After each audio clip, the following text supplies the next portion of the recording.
Hello, and welcome to Bookspot. I'm Earl Weinberg. This time, we will continue our reading of Between Planets by Robert Heinlein. Our protagonist, Don, has just enlisted in the Venus Resistance Movement.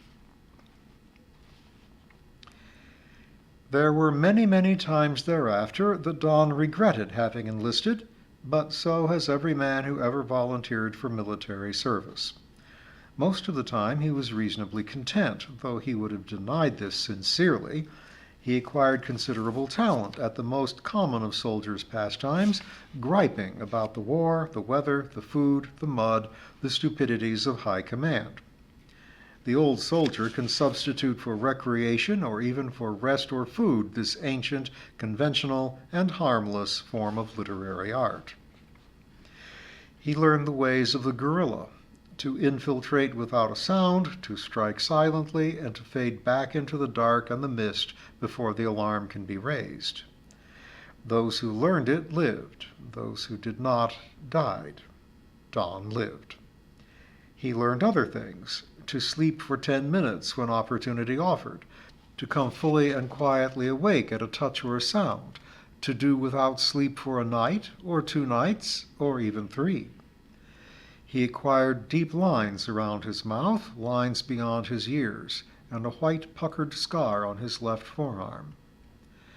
He did not stay long with Busby, but was transferred to a company of gondola infantry operating between Queequeg and New London. They called themselves proudly Marston's Raiders. He was assigned as true speech interpreter for his outfit. While most colonials can whistle a few phrases of dragon talk, or more usually can understand a bit of pidgin sufficient for buying and selling, few of them can converse freely in it. Don, for all his lack of practice during his years on Earth, had been taught it young and taught it well by a dragon who had taken an interest in him as a child. Both his parents used it as easily as they did basic English. Don had been drilled in it by daily use at home until he was 11. The dragons were of great use to the resistance fighters. While not belligerents themselves, their sympathies lay with the colonials. More accurately, they despised the Federation soldiers. The colonials had managed to make a home on Venus through getting along with the dragons, an enlightened self-interest policy instituted by Cyrus Buchanan himself. To a human born on Venus, there was never any doubt that there existed another race, dragons, as intelligent, as wealthy, and as civilized as their own. But to the great majority of the Federation soldiers new to the planet, the dragons were merely ugly, uncouth animals, incapable of speech and giving themselves airs, arrogating to themselves privileges that no animal has a right to claim.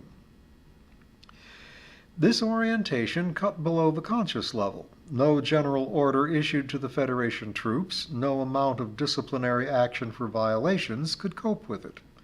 It was stronger and less reasoned than any analogous earthly trouble, white versus black, Gentile versus Jew, Roman versus barbarian, or whatever, had ever been. The very officers issuing the orders could not feel the matter correctly. They were not Venus-born. Even the governor's prime political adviser, the shrewd and able Stanley Bankfield, could not really grasp that one does not ingratiate oneself with a dragon by, so to speak, patting him on the head and talking down. 2 serious incidents had set the pattern on the very day of the original attack. In New London, a dragon, the same one Don had seen reading the Times bulletins, had been not killed but seriously damaged by a flamethrower. He had been silent partner in the local bank and lessor of many rich thorium pits. Still worse, in Queequeg, a dragon had been killed by a rocket. Through mischance, he had had his mouth open. And this dragon had been related collaterally to the descendants of the Great Egg. It does not do to antagonize highly intelligent creatures, each of whom is physically equivalent to, say, 3 rhinoceroses or a medium tank.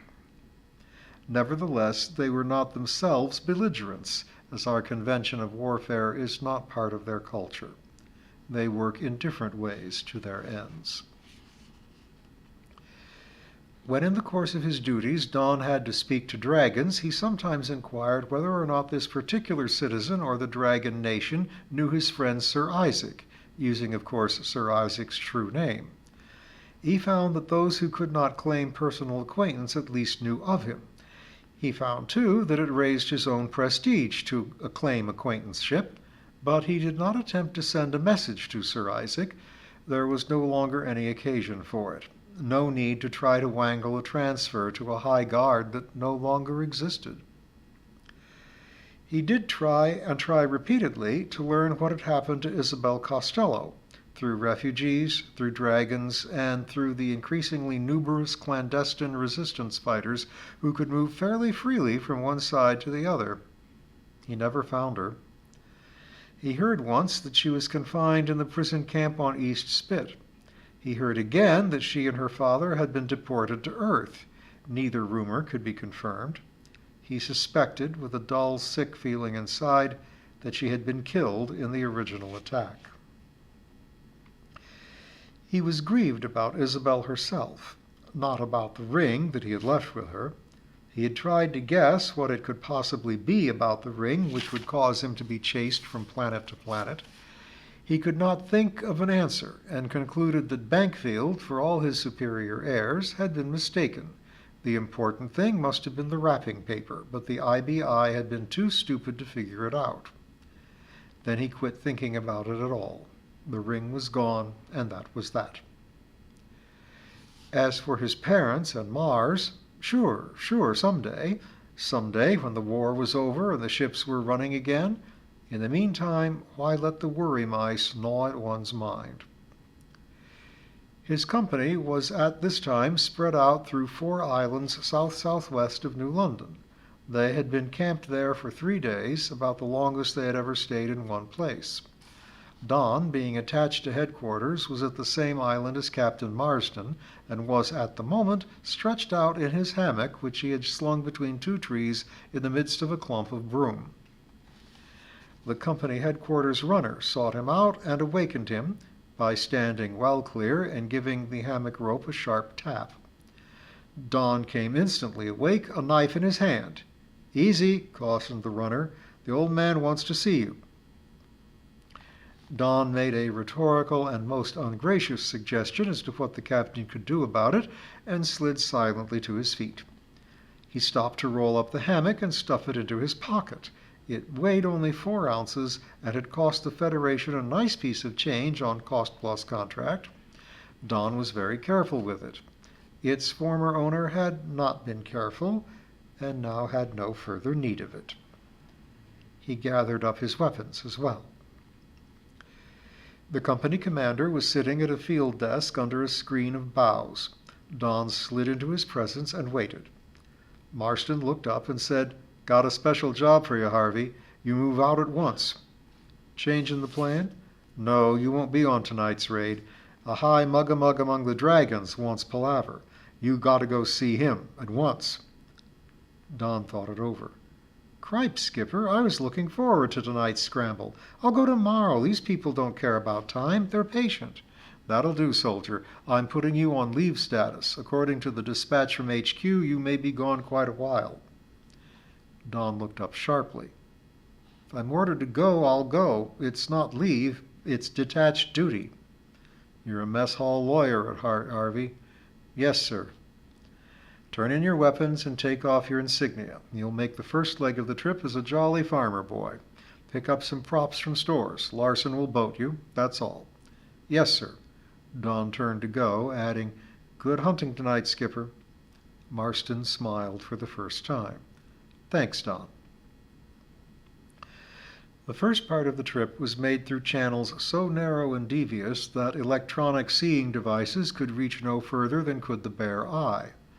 Don slept through most of it, his head pillowed on a sack of sourcorn seed.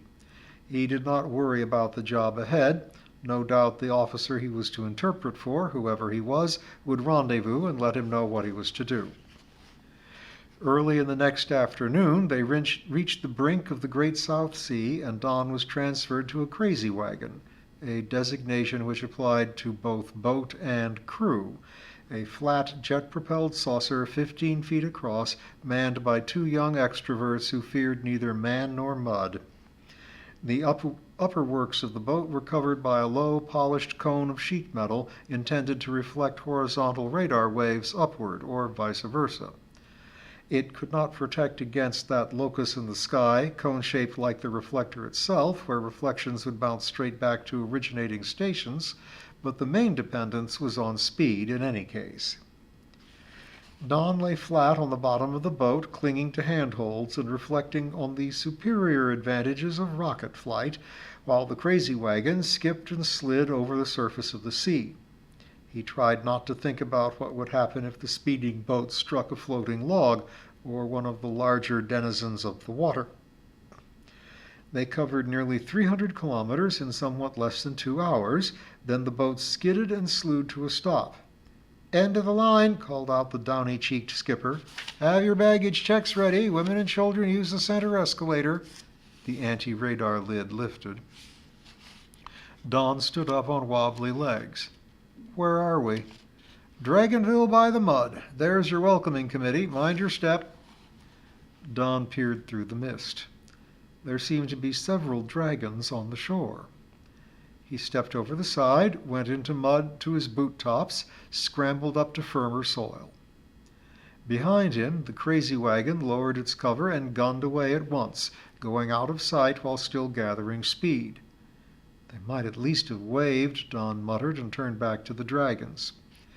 He was feeling considerably perplexed. There seemed to be no men around, and he had been given no instructions. He wondered if the officer he had expected to find, surely by this time, had failed to run the gauntlet safely. There were 7 of the dragons, now moving toward him. He looked them over and whistled a polite greeting, while thinking how much one dragon looks like another. Then the center one of the 7 spoke to him in an accent richly reminiscent of fish and chips. "Donald, my dear boy, how very happy I am to see you! Shucks!" Chapter 14. Let's have it then. Don gulped and stared and almost lost track of his manners. "Sir Isaac! Sir Isaac!" He stumbled toward him. It is not practical to shake hands with a dragon, kiss it, nor hug it. Don contented himself with beating Sir Isaac's armored sides with his fists while trying to regain control of himself. Long-suppressed emotions shook him, spoiling voice and vision. Sir Isaac waited patiently, then said, "Now, Donald, if I may present my family." Donald pulled himself together, cleared his throat, and wet his whistle. None of the others had a voter. It was possible that they did not even understand Basic. "May they all die beautifully." "We thank you." A daughter, a son, a granddaughter, a grandson, a great-granddaughter, a great-grandson, counting Sir Isaac himself, a 4-generation welcome, only one short of maximum dragon protocol. Don was overwhelmed.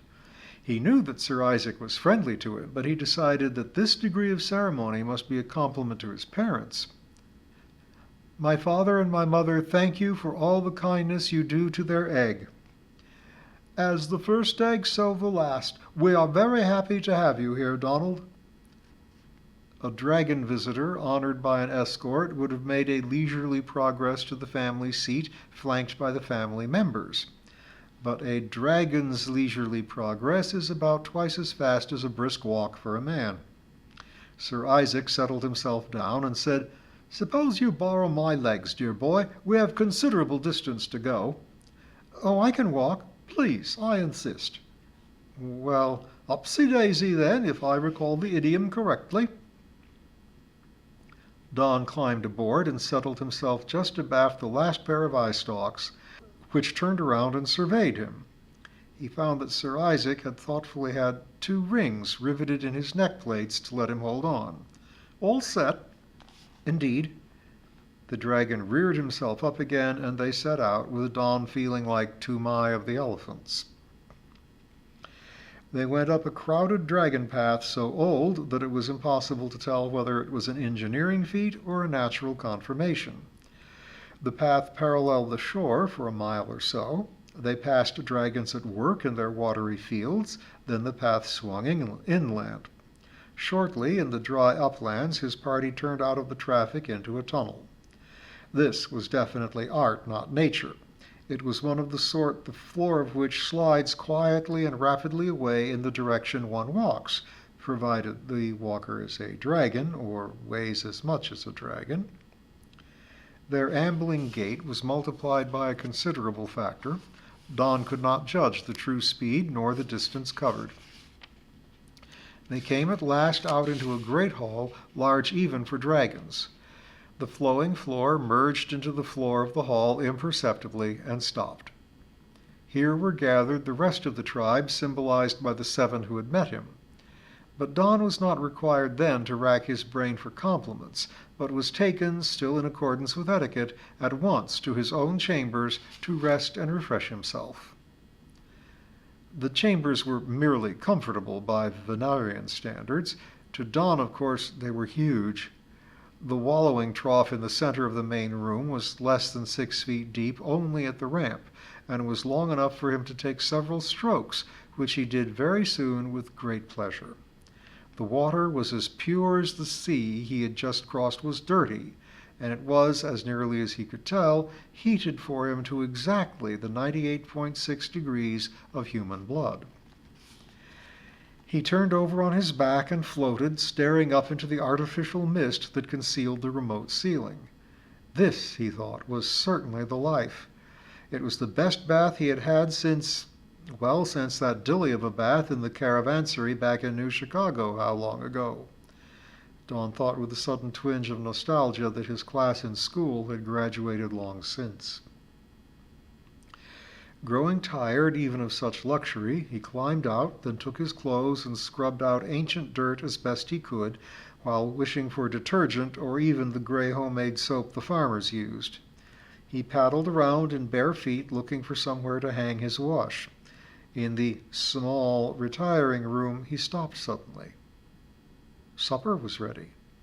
Someone had set a table for him, complete to fine napery. A card table it was, with Grand Rapids spelled out in its lines. The chairs drawn up to it actually did have Grand Rapids stamped into it under its side. Don turned it over and looked.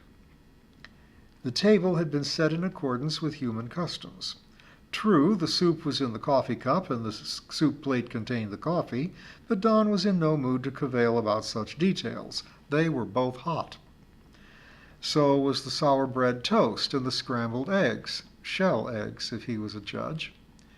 He spread his wet clothes on the warm tiled floor, hastily patted them smooth, drew up the chair, and fell to.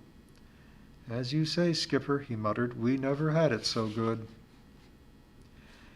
There was a foam mattress on the floor of another bay of the same room. Don did not need to look to see that it was Greeny General Issue, officers. There was no bed frame and no blankets, but neither was necessary. Knowing that he would not be disturbed, nor expected to put in an appearance until it suited him, he spread himself out on it after dinner. He was very tired, he now realized, and he certainly had much to think about. The reappearance of Sir Isaac caused buried memories to lift their heads, fresh and demanding. He thought again of his school, wondered where his roommate was. Had he joined up on the other side? He hoped not. Yet he knew in his heart that Jack had. You did what you had to do, judging it from where you were. Jack wasn't his enemy, couldn't be. Good old Jack. He hoped strongly that the wild chances of war would never bring them face to face. He wondered if Lazy still remembered him. He saw again old Charlie's face, suddenly blasted out of human shape, and again his heart raged with the thought. Well, he had paid back for old Charlie, with interest. He grieved again for Isabel. Finally, he wondered about the orders, all the way from HQ, that had sent him to Sir Isaac. Was there actually a military job here? Or had Sir Isaac simply found out where he was and sent for him? The last seemed more likely. HQ would regard a request from a Prince of the Egg as a military must, dragons being as important as they were to operations. He scratched the scar on his left arm and fell asleep. Breakfast was as satisfactory as supper. This time there was no mystery about its appearance. It was wheeled in by a young dragon. Don knew that she was young, as her rear pair of eye stalks were still buds. She could not have been more than a Venus century old. Don whistled his thanks. She answered politely and left. Don wondered if Sir Isaac employed human servants. The cooking puzzled him. Dragons simply do not cook. They prefer their fodder fresh, with a little on the bottom mud still clinging to it for flavor. He could imagine a dragon boiling an egg the proper length of time, the time having been stated, but his imagination boggled at anything more complicated. Human cookery is an esoteric and strictly racial art. His puzzlement did not keep him from enjoying breakfast. After breakfast, his self-confidence shored up by clean and reasonably neat clothes, he braced himself for the ordeal of meeting Sir Isaac's numerous family. Used as he was to acting as a true speech interpreter, the prospect of so much ceremoniousness in which he himself would be expected to play a central and imaginative part made him nervous. He hoped that he would be able to carry it off in a fashion that would reflect honor on his parents and not embarrass his sponsor. He'd shaved sketchily, having no mirror, and was ready to make his sortie when he heard his name called. It surprised him, as he knew that he should not have been disturbed, being a guest freshly arrived, even if he chose to stay in his chambers for a week, or a month, or forever. Sir Isaac lumbered in.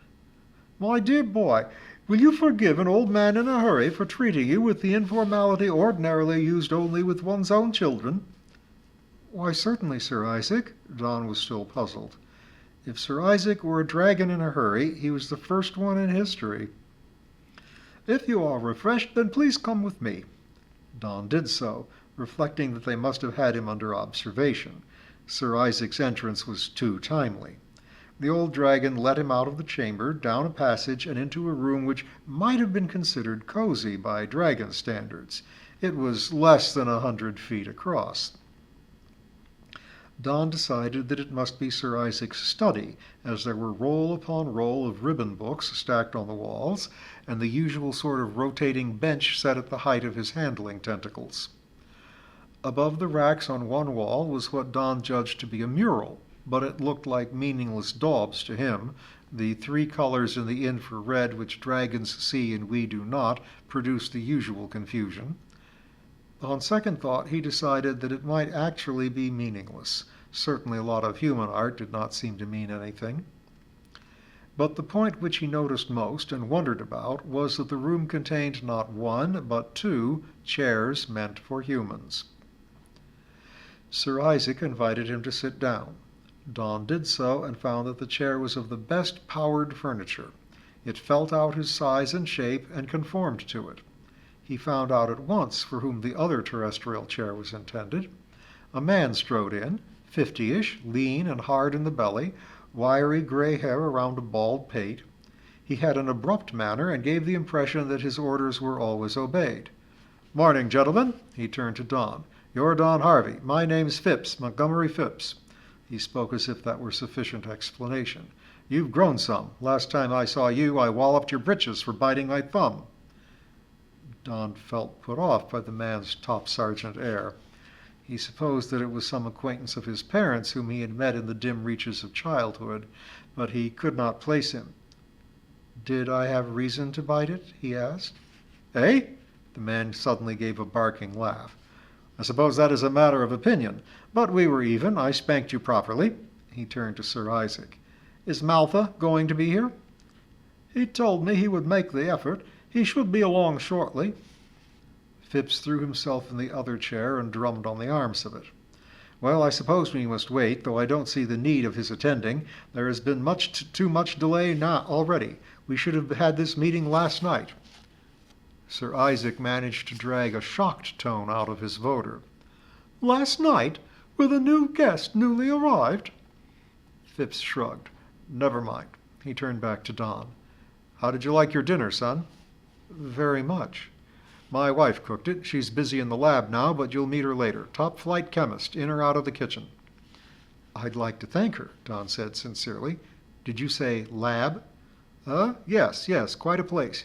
You'll see it later."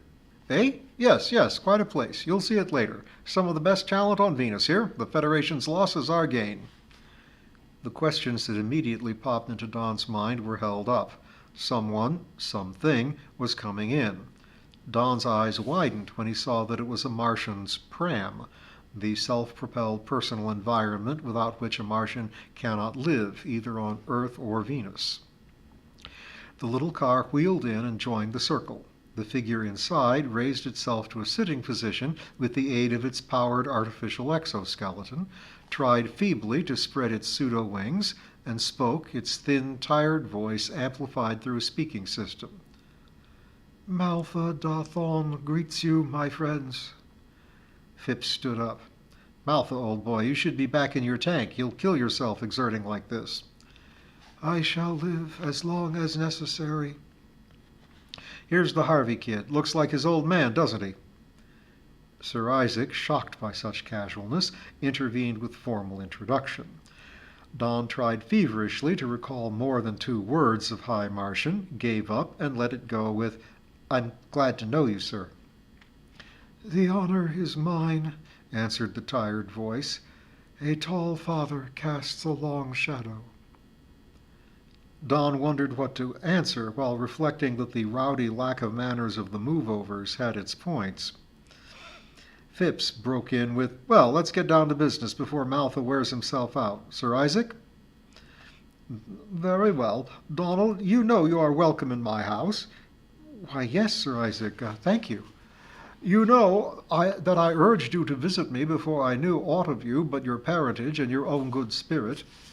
"Yes, sir. You asked me to look you up, and I tried to. I really did, but I didn't know where you had landed.